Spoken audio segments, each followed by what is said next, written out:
What sort of guy makes a good boyfriend? And what exactly is a boyfriend? Okay, I know this might sound stupid, but there are boyfriends, and then there are boyfriends. Like, my very first boyfriend was Anthony Gerardo.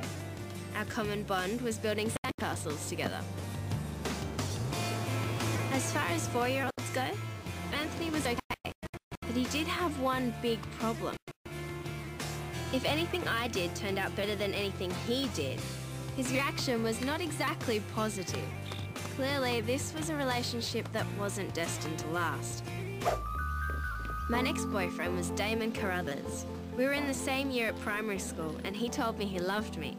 Naturally, I said I loved him too. Damon and I didn't really have a lot to talk about.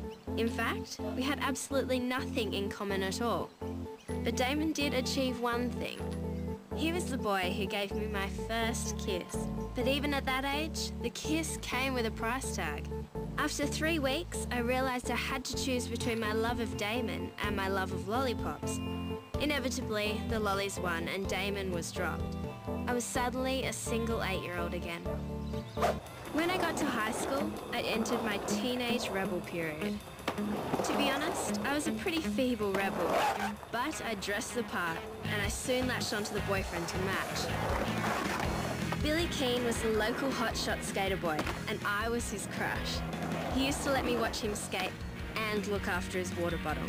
Sometimes he even smiled at me. Billy might have been the local glamour boy as far as skaters were concerned, but I soon worked out that it wasn't exactly a heap of laughs being his girlfriend. Not that I had much time to worry about it. He said my hands made his water bottle too sweaty. So on the anniversary of our first month together, he dumped me. My last boyfriend, before I came to Solid Blue, was Jevon McCree. Jevon was a couple of years older than me and had just got into uni. There were never any conversation problems when Jevon was around. He was always talking. Only problem was, his subject matter was extremely limited. Like, I've got to be true to myself, because otherwise I'm not me. If I'm not me, who am I? Yeah, right. It was good that Jevon was so open about himself. But when the only thing someone can talk about is themselves, it does start to get a bit limiting after a while. I reckon I'm just going to have to trust my instincts in this one. Fortunately, my instincts are pretty good now, one of my strengths, actually. So, if I can really focus, focusing is another one of my plus points, I'm pretty confident I can get it right. Jevon, can I ask you something? Of course. You know, I'm a great listener. It's just that I've been wondering lately, what with you going to uni and me going up to Solar Blue, it's going to be hard, isn't it? I've been thinking about this too, you know. Really? Yeah, well, I'm going to have so much on my plate, you know? There's so many demands on me.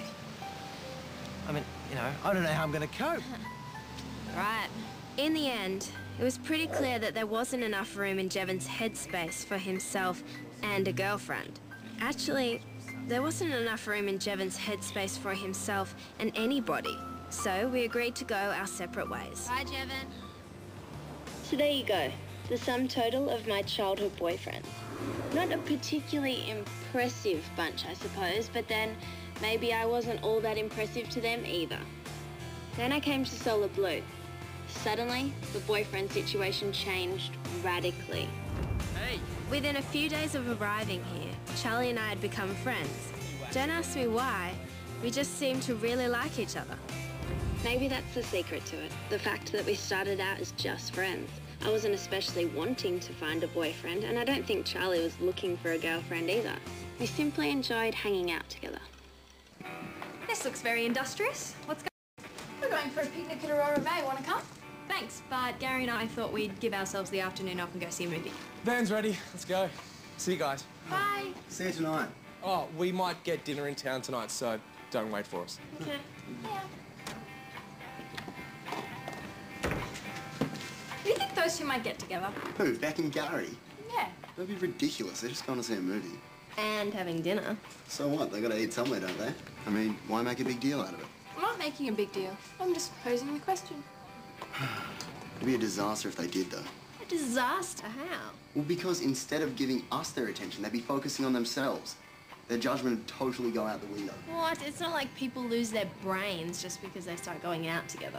Yes, they do. It's a scientifically proven fact. All people in love lose all sense of responsibility.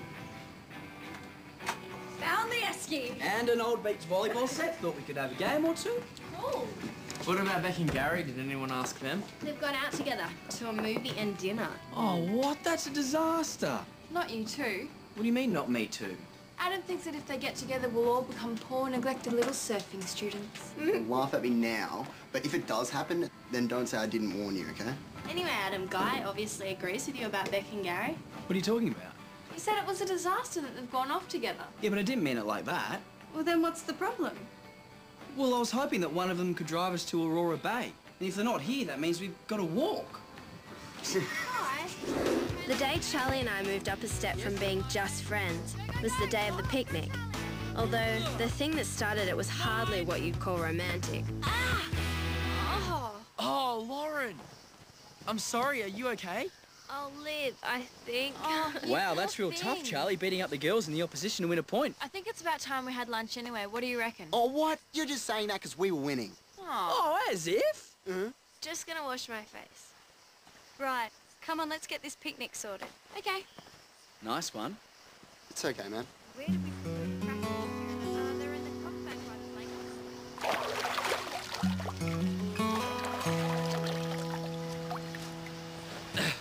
How are ya? Fine. I think I've got a bit of a bruise as a memento, though. Oh, I really am sorry. I honestly wasn't aiming for you. At least I'm glad to hear that. Oh, here, I bought you that. I thought you might like to use it. Thanks. It's really nice of you. I can be nice if I try. Oh, hey, you've still got some sand in your hair. I suppose if there was a moment when Charlie and I went from being friends to something more, this was it.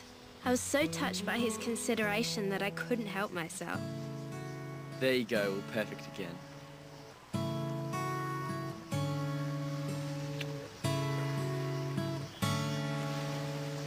Wow. I guess I'm gonna have to throw volleyballs at your head more often then. Sorry, Charlie. I shouldn't have done that. No, don't be sorry. It was great. You mean that? Really? Yeah, absolutely. You're not just saying that because you don't want to hurt my feelings? No way.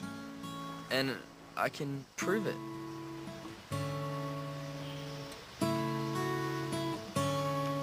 Suddenly, and without anything being said, I knew that Charlie had changed from being my friend to being my boyfriend. What I didn't know, though, was how so much else would change because of that. You can't seriously tell me that Beck and Gary would be interested in becoming an item. Oh, why not?